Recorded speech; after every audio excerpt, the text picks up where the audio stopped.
একটা বেশ পুরনো ভিডিও অনেক দিন পোস্ট করা হয়নি সময়ের অভাবে, তাই ভাবলাম আজকে পোস্ট করে ফেলি। সেদিন আমরা গিয়েছিলাম আমাদের দেশের বাড়ির মেলায়। আমাদের দেশের বাড়ি বলতে বগনর।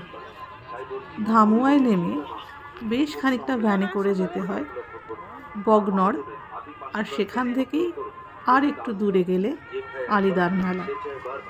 আজ এই আলিদার মেলার ভিডিওই আপনাদের সঙ্গে শেয়ার করব আমার চ্যানেল শ্রী অধ্যায়। এখান থেকে কেনা হবে আমাদের পুজো দেওয়ার প্রসাদ। তো প্রসাদ কেনা হয়ে গেলে আমরা যাব ঠাকুরের মন্দিরে। এই মন্দিরটা হলো বিবি মাতার মন্দির।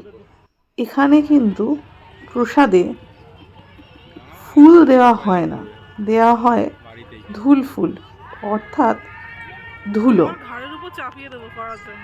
আমরা বেশ আগেই পৌঁছেছিলাম, তখনও পর্যন্ত মেলা জমজমাট হয়ে ওঠেনি।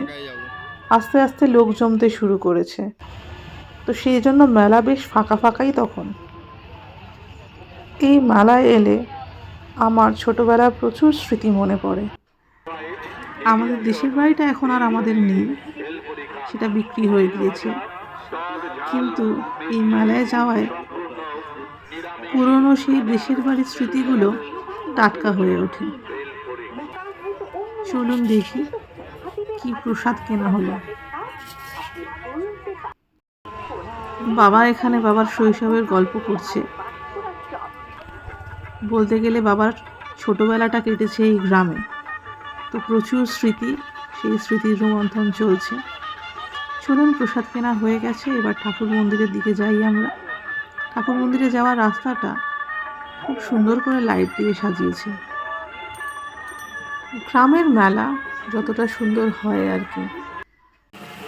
আমরা প্রায় এসেই পড়েছি, সামনে মন্দিরের চূড়াটা দেখা যাচ্ছে। তো চলুন এগিয়ে যাই। যারা মানসিক করেছিল তারা এখানে তাদের নিজেদের মানসিক পূরণ হওয়ার জন্য প্রচুর ঠাকুর দিয়ে গিয়েছে। তো সেই ঠাকুরগুলোই এই মন্দিরে বসানো রয়েছে। আপনারা ভালো করে খেয়াল করলে দেখতে পাবেন এখানে কিন্তু প্রসাদের মধ্যে কোনো রকম ফুল দেওয়া হচ্ছে না, দিচ্ছেন একটুখানি ধুলো। যাই হোক, আমাদের পুজো দেওয়া কমপ্লিট। এবার চলুন মন্দিরটা একটু আপনাদের ঘুরিয়ে দেখাই। এই মন্দিরের নামটি দেখলেই আপনারা বুঝতে পারবেন এই মন্দিরটি কিন্তু শুধুমাত্র হিন্দু ধর্মের জন্য নয়, এখানে মুসলিমরাও আসেন পুজো দিতে। এই মন্দিরটির নাম আলিদা বিবি মাতা মন্দির। তো সেই জন্য এখানে হিন্দু এবং মুসলিম উভয় ধর্মের মানুষ আসেন পুজো দিতে। এবং আপনারা তো দেখলেন যে এখানে প্রসাদে ফুলের বদলে ধুল ব্যবহার করা হয়, অর্থাৎ ধুলো। এবার বাড়ি ফেরার পালা।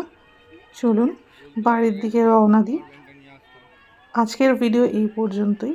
পরের ভিডিও দেখার জন্য অবশ্যই আমার সঙ্গে থাকবেন, আর ভালো লাগলে অবশ্যই একটা লাইক করে দেবেন।